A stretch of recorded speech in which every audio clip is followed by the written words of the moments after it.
નડિયાદમાં Bharatiya Janata party દ્વારા sense પ્રક્રિયા યોજાઈ। આ સેન્સ દરમિયાન મહાનગરપાલિકા, નગરપાલિકા, કોર્પોરેટર, તાલુકા પંચાયત અને જિલ્લા પંચાયતના સભ્યોની વિસ્તૃત રીતે પસંદગી પ્રક્રિયા હાથ ધરવામાં આવી।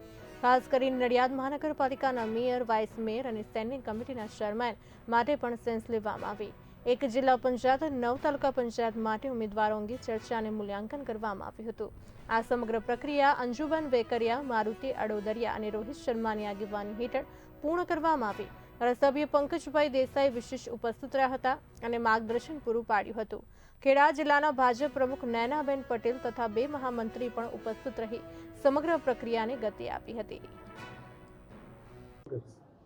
આજે ખેડા જિલ્લાની સ્થાનિક સ્વરાજ્યની ચૂંટણી માટે ખૂબ સારા પરિણામો બધી જ સંસ્થાઓમાં આવ્યા હોય ત્યારે ભારતીય જનતા પાર્ટીની સ્પષ્ટ બહુમતી 9 તાલુકા પંચાયતમાં, 4 નગરપાલિકા અને 1 મહાનગરમાં અને જિલ્લા પંચાયતમાં આવી હોય ત્યારે આજે પ્રદેશ દ્વારા ગઈકાલે સવારથી નિરીક્ષકોની ટીમ અહીંયા સેન્સની પ્રક્રિયા લઈ રહી છે।